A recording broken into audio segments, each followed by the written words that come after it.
everybody, here are the Skenco Ultra Shock hollow point pellets. These come in at a weight of 16.66 grains. Kind of evil. Let's take a look at the actual pellets here. These are in 2-2, of course. Let's see. So, at first glance, they don't look like too much. They look pretty blunt, very straightforward, a little long. You see, they have kind of a long, slender neck. Looking inside the actual cavity, see, let me go back to that cavity. But there's a skirt, not too bad. The cavity is actually quite deep. It looks like it goes about half the length of the whole pellet. Especially with that long neck, that's a pretty deep cavity right there. So there's 3 categories for a pellet to be effective. Number 1 is accuracy. Number 2 is penetration, and number 3 is expansion, or the cavity it leaves behind. So let's have a test of all 3 of these. We're going to be shooting a block of wood, clay, ballistic shell, and then we'll be doing the accuracy test. Alright, stay tuned.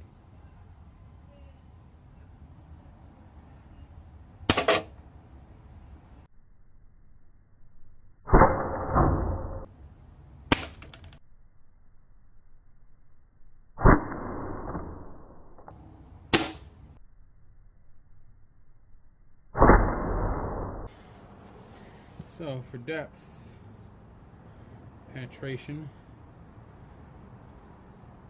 it's kind of skewed up a bit, but it went in yay far, which is about 1/3 of an inch. Actually, it's more of a 1/2 inch.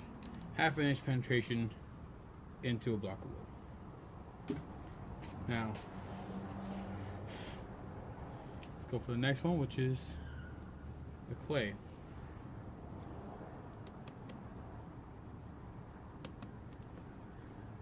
Let's look at that temporary cavity, shall we?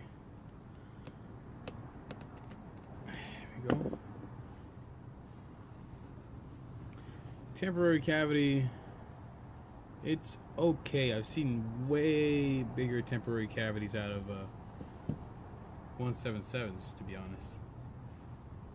Expansion is actually quite decent. More than double in diameter. So, in expansion, it really held its own for expansion. I can say maybe it's just clay was really hard today that I didn't get that huge temporary cavity, but you see that kind of serration look in the clay, which means it was a really savage expansion going on all the way through. Now let's look at permanent cavity, which is the ballistics gel test. Now, when it comes to the depth of penetration for ballistics gel, it did quite well. A little better than expected, a little better than I hoped, actually. Did too well. The permanent cavity is not that substantial, which means in this ballistics gel test, this little guy right here did not really expand all that much in the ballistics gel. Expansion was very minimal for this pellet, but you can see it did trap a lot of material inside of that pellet because it bowed out on the inside like it was ready to explode. So I think if I had a higher velocity, I could have got a better expansion out of this thing. It did increase about a 50% in increase in diameter, but it's not the 200% or 200 plus that we got out of that clay test. The clay's a lot stiffer than the ballistics gel here. Which is also why we didn't get the same amount of penetration as we did in the ballistics gel. So, in an animal, you could expect something in between the clay and the ballistics gel. The effect you'll get out of it, because it's got a very deep cavity, as you can see. I mean, that thing just like, it's still in there. I mean, there's still some gel inside of that cavity. It's a pretty deep cavity. So, last test is accuracy. So, let's check out the accuracy on this thing.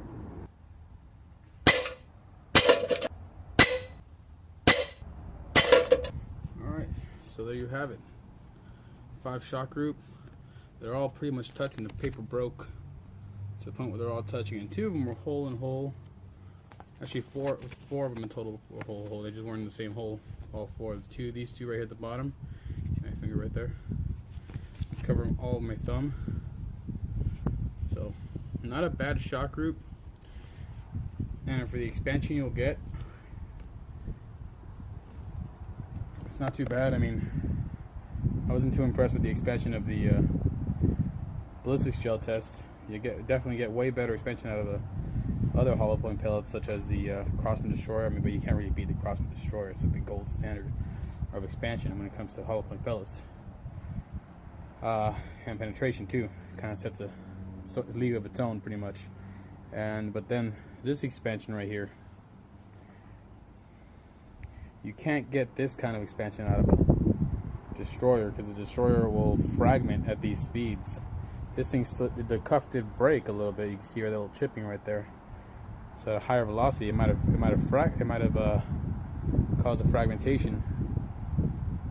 But I mean, that is an impressive expansion. So I mean, and this 22, the Beeman 22 that I'm using, is not the most powerful 22 air gun there is. I mean, it is actually on the and it's just on the standard side. It's not even on the strong side of the spectrum. It's about the standard for a 22. Maybe even on the between on the lower end of the standard. Still standard, but not in the. It's not high end when it comes to speed for the 22 pellet. So if I had a stronger 22 air gun, I would do this test again. That's for sure. Because this thing is just, the accuracy wasn't too bad. And this is out of a brake barrel. From a brake barrel, so it means you have to reset every time. So it's not, you don't get the best consistency out of a brake barrel, because of that. You're not maintaining that same posture every time you shoot. You have to reset, and if you're off by a little bit, so is your shot. So that's not bad. So I gotta look deeper into this pellet and see how it does. Maybe at one point I'll have a stronger 22 air gun, and it'll be just the tits, But until that day comes, this is what I got.